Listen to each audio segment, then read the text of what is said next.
EAMCET స్ట్రెస్సా? Testonic.ai ని try చేయండి. Free mock test, custom test, AI insights మరియు పర్ఫార్మెన్స్ ట్రాకింగ్ కూడా. Register now. ఇక్కడున్న రైతులందరినీ ఉద్దేశించి నేను మాట్లాడాలనుకుంటున్నా. 2014లో రాష్ట్ర విభజన జరిగినప్పుడు కట్టుబట్టలతో మెడబట్టి మనం బయటికి గెంటేశారు. రాజధాని ఎక్కడ ఉండాలో కూడా చెప్పని పరిస్థితి. ఆనాడు చంద్రబాబు నాయుడు గారు ఆంధ్రులందరినీ ఒప్పించి ఒకే రాష్ట్రం, ఒకే రాజధాని, కానీ అభివృద్ధి వికేంద్రీకరణ నినాదం తీసుకున్నాం. దాంట్లో భాగంగా అనంతపూర్కి కియా మోటార్స్ని తీసుకొచ్చాం. ఆనాడే అనంతపూర్ జిల్లాకి జాకీ లాంటి పరిశ్రమలు తీసుకొచ్చాం. ఏకంగా అనంతపూర్ కర్నూలు జిల్లాని రెన్యూవబుల్ ఎనర్జీ హబ్గా తీర్చిదిద్దాల లక్ష్యంతో అడుగులు వేసాం, పునాదులు వేసాం.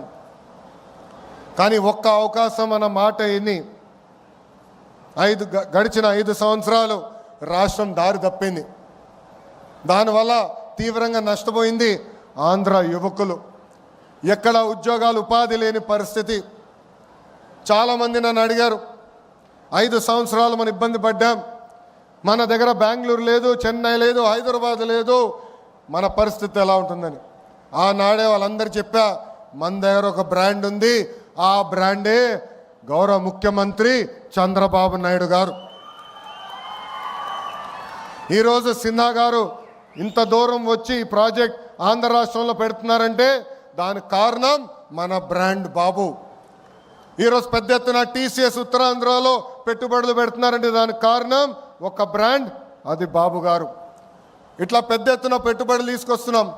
గౌరవ మంత్రి గారు ఇప్పుడే చెప్పినట్లు బాబు సూపర్ 6లో తొలి హామీ 20 లక్షల ఉద్యోగాలు కల్పిస్తామని. దాంట్లో భాగంగా ఈ ప్రాజెక్ట్ మన ప్రాంతాన్ని తీసుకొచ్చాం. వెనుకబడిన రాయలసీమ జిల్లాకి ఈరోజు తీసుకొస్తాం జరుగుతుంది. ఇక్కడున్న రైతులందరినీ నేను మనస్ఫూర్తిగా అభినందిస్తున్నా. ఇక్కడ ప్లాంట్ వస్తుందంటే మీరు ముందుకు వచ్చి భూములు ఇచ్చారు. తద్వారా కనీసం 10,000 మందికి, స్థానిక యువకులకి ఉద్యోగాలు, ఉపాధి కల్పించే బాధ్యత తెలుగుదేశం పార్టీ తీసుకుంటుంది. గౌరవ ముఖ్యమంత్రి గారు ఒక టార్గెట్ పెడితే మేము అందరం సీరియస్గా తీసుకుంటాం. 78 గిగావాట్లు ఏకంగా ఆంధ్ర రాష్ట్రానికి తీసుకురావాలని చెప్పారు. విద్యాశాఖ మంత్రిగా నేను అధికారులకు ఆదేశాలు జారీ చేశాను. కంపెనీలతో సెంటర్ ఆఫ్ ఎక్సలెన్స్ ఏర్పాటు చేశాం. వాళ్ళకు కావాల్సిన దానికి మన యువకులను తీసుకుని ట్రైనింగ్ అందజేసి ఏకంగా వాళ్ళ కంపెనీలోనే ఉద్యోగాలు, ఉపాధి కల్పించే బాధ్యత మేము తీసుకుంటాం. ఈ ప్రాజెక్ట్ వల్ల రాబోయే రోజుల్లో మన కరెంటు ఛార్జీలు తగ్గుతాయి. గడిచిన 5 సంవత్సరాలు 1 మెగావాట్ కూడా రాలేదు, 1 బ్యాటరీ స్టోరేజ్ సిస్టమ్ రాలేదు. గడిచిన 5 సంవత్సరాలు వాళ్ళు చేసిన తప్పుల వల్ల ఈరోజు మనందరం ఏకంగా భారం పడుతుంది, మన పైన పడింది. మనం డబ్బులు చెల్లించాల్సిన పరిస్థితి వస్తుంది. అందుకే ఇలాంటి ప్రాజెక్టులు తీసుకొచ్చి కరెంటు ఛార్జీలు తగ్గించే లక్ష్యంతో మీ ప్రభుత్వం పనిచేస్తుందని ఈ సభాముఖంగా తెలుపుతున్నా. మన నేలపై జనరేట్ చేస్తున్న కరెంట్ ఏకంగా ఆంధ్ర రాష్ట్రానికి కాదు, మొత్తం భారతదేశానికి మన ఆంధ్ర రాష్ట్రం అందించబోతుంది. గౌరవ ప్రధానమంత్రి నరేంద్ర మోడీ గారు ఒక విజన్, ఒక సంకల్పంతో పనిచేస్తున్నారు. మనం చూసాం, ఉగ్రవాదులు మన భూభాగంలోకి వచ్చి అమాయకులను చంపారు. ఢిల్లీలో ఎంత పనున్నా అమరావతి పనులు తిరిగి ప్రారంభించేదానికి గౌరవ ప్రధానమంత్రి గారు పిలిస్తే ఆంధ్ర రాష్ట్రం, ఆంధ్ర ప్రజలు నన్ను పిలిచారు, నేను తప్పనిసరిగా వస్తున్నానని వచ్చి తిరిగి శంకుస్థాపన చేశారు.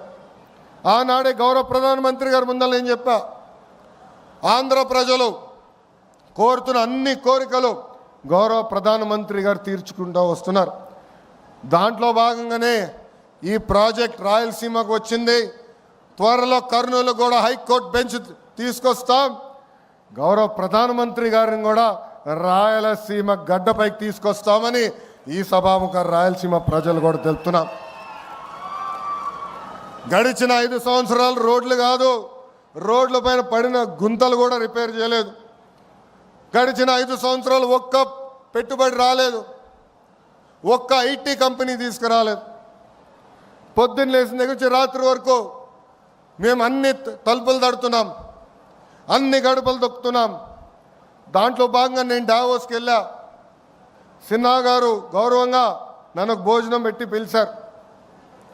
ఆ భోజనంలో ఆయన ఒకటే చెప్పారు, గడిచిన 5 సంవత్సరాలు ఎన్ని కష్టాలు పడ్డాం, కానీ ఈసారి బాబు గారు తిరిగి వచ్చారు, నువ్వు అడుగుతున్నావు, అందుకే నేను ఆంధ్ర రాష్ట్రంలో పెట్టుబడి పెడతా, ప్రత్యేకంగా రాయలసీమ ప్రాంతంలో పెట్టుబడి పెడతానని చెప్తాం జరిగింది. సిన్హా గారినే కాదు, టాటా సన్స్ చైర్మన్ చంద్ర గారిని కూడా కలిసాం. 3 గంటల సేపు ఆయన ఆఫీస్లో నేను కూర్చుని మాట్లాడా. దాంట్లో భాగంగానే టాటా ఎనర్జీ వచ్చింది, టీసీఎస్ వచ్చింది, ఇంకా అనేక పెట్టుబడులు కూడా టాటా లాంటి సంస్థలు పెడుతున్నాయి.